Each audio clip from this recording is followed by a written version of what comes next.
Hi everyone, welcome back to my channel, or welcome to my channel, considering this is only my second video. I'm assuming that most people are new here. Last week, just kidding, my last video was actually a month ago. I intended on doing it the following week, but, you know, shit happens. So the first video I did was horror movies that were based off of true stories. So kind of going off of that, I thought I would do crime movies that were based off of true stories, mostly like murder, serial killer stuff. So the first one was Monster from 2003 with Charlize Theron. Monster is about Eileen Wuornos. It tells a story of how she was struggling as a young woman as she works on the streets and continues on to worse crime, like murder, as everyone knows. If you know about the case, Eileen was a prostitute prosecuted for killing 7 men who were clients that she serviced. That's a light way to put it. Very appropriate. Between the years of 1989 and 1990, she is one of the most infamous female serial killers in true crime history. I feel like that's pretty true. Like, when I think of female serial killers, she's one of the first ones that I think of. Number 2, The Stepfather. There's 2 versions of it. The original one from 1987, and the more recent version is 2009. I've actually never seen this, but it's loosely based off of real-life serial killer John List, but the movie does take significant dramatizations. Wow, I try to make that sound smart, and I feel like I ended up stumbling over my words. But it basically dramatizes the horror of the true story of List's killings. The murder is about a stepfather who murders his family. He relocates, remarries, and he has a plan to murder this next family. The real events, he kills his entire family and moves on as if nothing happens. The bodies weren't discovered for about 4 weeks later, and he wasn't caught until 18 years after the murders.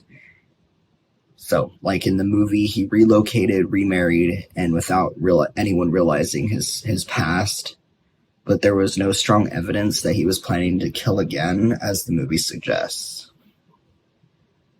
Number 3, I kind of added 2 to this because they're both about Jeffrey Dahmer. The first one is Dahmer in 2002 with Jeremy Renner, and My Friend Dahmer in 2017 with Ross Lynch. So the one in 2002, Dahmer, played by Jeremy Renner before he became a part of the Marvel Cinematic Universe Avengers. This time he didn't play a superhero, but quite the opposite. He was a cannibalistic serial killer. This follows the story of Jeffrey Dahmer. If you don't know about him, he was a cannibalistic serial killer, as I mentioned. But this story specifically goes about his killing spree and victims, and up until his last victim, Rodney. In real life, he killed as many as 17 young boys and men in extremely painful and sick ways. But now, in My Friend Dahmer, it kind of goes into the start of it all, from the very beginning, when he's in high school, and it's based on a book that his friend wrote. His name is John Backdurf, and he's played by Alex Wolff in the movie alongside Ross Lynch as Jeffrey Dahmer. And I think he only kills 1 person in the movie, but it basically just leads up until that first kill. Number 4 is Extremely Wicked, Shockingly Evil and Vile from 2019 with Zac Efron, who plays infamous serial killer Ted Bundy in the 1970s. He terrorized, raped, and murdered young women across America. Well, more like a handful of states. It retells his story of the killing spree across 7 states. Okay, I'm reading my script, I'm sorry, but it does say Seattle, Oregon, and Utah. The film itself is not as in-depth and gruesome as the real events. It's definitely not for the faint of heart, and it will give anyone who watches it the creeps, just because of like how charming he is and how everybody was in love with him even after they found out that he was involved in all these murders of women. Women still fell for this man. Number 5, The Frozen Ground, another one that I haven't seen. It's a thriller based on the real-life serial killer Robert Hansen, or the Butcher Baker. Hansen abducted, raped, and murdered 17 women in Anchorage, Alaska in 1971 and 1983. He would turn his victims loose in the wilderness in Alaska and hunt them down with a gun and a knife. In the film, Hansen is portrayed by John Cusack, and one of the troopers is played by Nicolas Cage. If you like creepy movies, this is definitely one, as it's the premise of being hunted for sport and is spine-chilling, apparently, according to the article I read. I will try to find it again and link that below, the list that I got all of these from. Number 6 is the Snowtown Murders. It's based in Australia, with Australia's most famous massacre.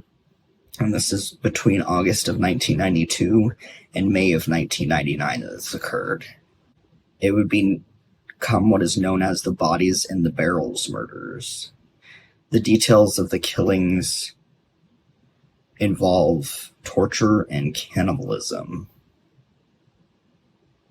So that's definitely interesting. Number 7 is To Catch a Killer.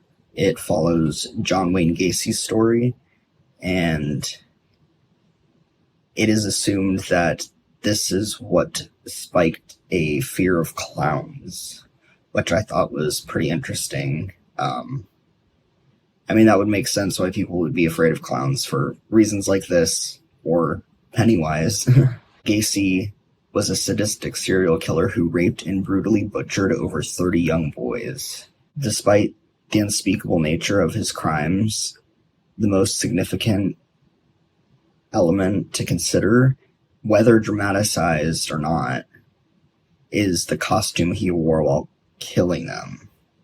You wouldn't think that a kid's party clown would brutally rape, violate, and murder kids. So number 8 is Zodiac. This is an unsolved true crime story based on the Zodiac killer. There's what's his name? Mark Ruffalo, Jake Gyllenhaal, and Robert Downey Jr. are in this, which I think they all did a good job in this. But it basically just goes into the killings and like all the codes that he sends to the media. But yeah. And number 9 is Texas Chainsaw Massacre. While the story itself is advertised as a true story, the character Leatherface was not an actual person who went around terrorizing people with a chainsaw, but it was believed to be inspired by the real 1957 human slaughterhouse and Ed Gein. Number 10, last but not least, is The Silence of the Lambs. Buffalo Bill is inspired by Ed Gein, who is a serial killer, obviously. The murderer in the movie is referred to as Buffalo Bill, a sick-minded individual with a fetish for kidnapping plus-size women, holding them hostage, and he was considered to be a not true transsexual, according to Hannibal Lecter.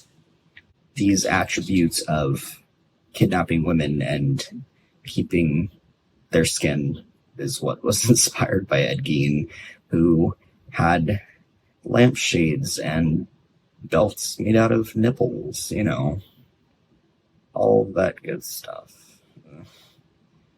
It's really disgusting. I've actually seen the pictures. I don't recommend looking any of these up on Google, but I feel like my curiosity gets the best of me anytime I'm learning about any of these cases. And yeah, that was years ago, so definitely don't recommend that for anyone younger than 18 if you are really that curious. But Hannibal Lecter's character, played by Anthony Hopkins, was based on a whole different story. The story of a sanguine, I think I'm pronouncing that right, a sanguine prisoner with a death sentence who bribed a guard to let him escape from prison. I don't really know much about that story, but I could always look more into that. But I think I did just as shitty as I did the first time, but good enough for the first time. And like, subscribe, comment, dislike. I mean, in my last video I said I don't care if people dislike. I mean, I do, but at least at this point, if I'm getting any kind of attention on my videos at all, I'd be happy. Yeah, I mean, comment, give me insults, tell me I'm fat. I don't care. I'm losing weight. Doesn't affect me. At this point, I'm just rambling. I feel like that's going to be a common theme in these videos. But yeah, I mean, until I find my place in this YouTube community, I'm going to continue making shitty videos, and I hope you like. Bye.